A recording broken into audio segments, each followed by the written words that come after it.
Perkenalkan nama saya Yusuf Florisius Lobilang, semester 6 kelas 1. Baik, di sini saya akan menjelaskan tentang penelitian psikologi.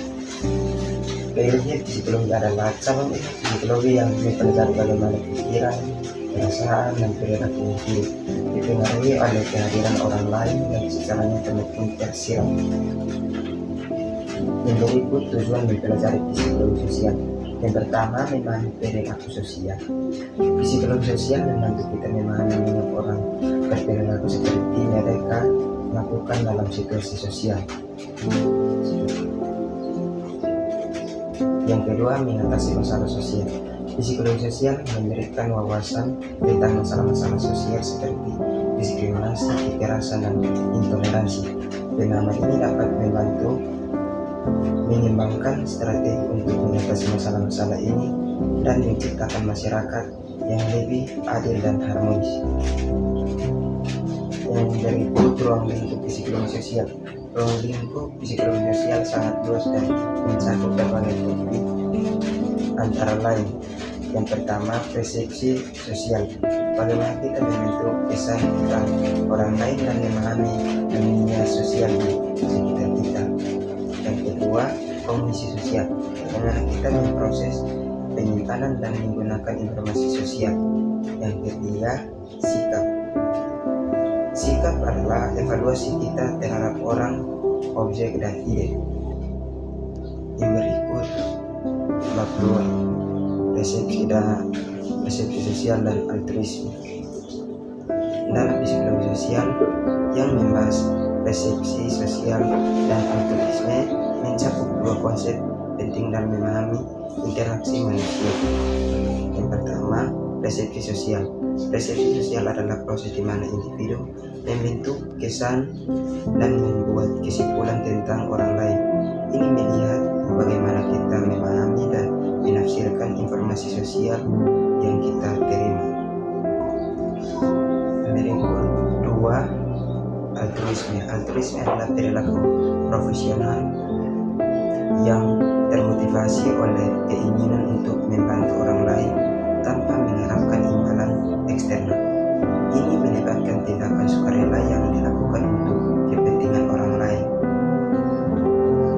Yang berikut, hubungan antara persepsi sosial dan altruisme. Persepsi sosial mempengaruhi bagaimana kita memahami dan menanggapi kebutuhan orang lain, yang pada gilirannya mempengaruhi kemungkinan kita untuk terlibat dalam perilaku altruistik. Misalnya, jika kita mempersepsikan seseorang sebagai membutuhkan bantuan dan layak mendapatkannya, kita lebih mungkin untuk membantu mereka. Persepsi seseorang akan mempengaruhi tindakan orang tersebut. Contohnya, jika seseorang memiliki persepsi yang positif terhadap orang lain, maka orang tersebut akan lebih sering melakukan tindakan altruisme. Berikut bab 3, dalam bab 3, konsep diri dan harga diri. Dalam psikologi sosial yang membahas konsep diri dan harga diri adalah hal yang sangat penting dalam memahami bagaimana individu melihat dan mengevaluasi diri mereka sendiri. Yang pertama, konsep diri. Konsep diri adalah menggambarkan tentang dan memiliki tentang diri mereka sendiri. Ini mencakup keyakinan, perasaan, dan evaluasi tentang siapa mereka sebagai individu. Yang berikut, komponen. Konsep diri terdiri dari berbagai aspek, termasuk identitas pribadi, misalnya sifat, nilai, dan kemampuan, dan identitas sosial, misalnya peran dalam kelompok identitas etnis. Konsep diri dapat berubah seiring waktu dan pengalaman. Berikut pendidikan. Konsep diri terbentuk melalui interaksi dengan orang lain, pengalaman pribadi, dan refleksi diri. Kembali dari orang lain memainkan peran penting dalam membentuk konsep diri. Dua, harga diri. Harga diri adalah evaluasi keseluruhan individu tentang nilai dan harga diri mereka. Ini mencerminkan sebagai positif atau negatif perasaan individu tentang diri mereka sendiri. Harga diri menjawab pertanyaan seberapa berharga saya. Faktor yang mempengaruhi harga diri dipengaruhi oleh berbagai faktor termasuk pencapaian, penerimaan sosial, dan perbandingan sosial. Pengalaman masa kecil dan hubungan dengan orang tua juga dapat mempengaruhi harga diri. Yang berikut, dampak harga diri ini yang tinggi dikaitkan dengan dampak harga diri yang tertinggi dikaitkan dengan kesejahteraan psikologi yang lebih baik, hubungan yang lebih sehat, dan kinerja yang lebih baik.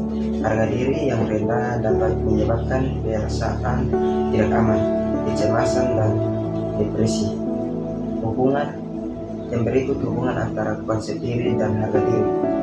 Konsep diri dan harga diri saling terkait, tetapi berbeda. Konsep diri adalah deskripsi tentang sikap kita, sedangkan harga diri adalah evaluasi tentang seberapa harga kita.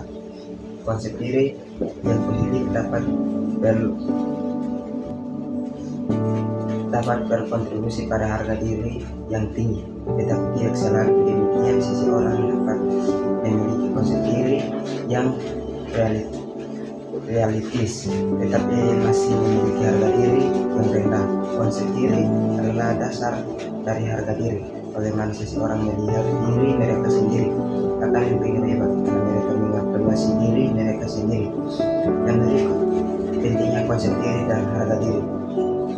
Konsep diri dan harga diri memainkan peran penting dalam perilaku sosial, pengambilan keputusan,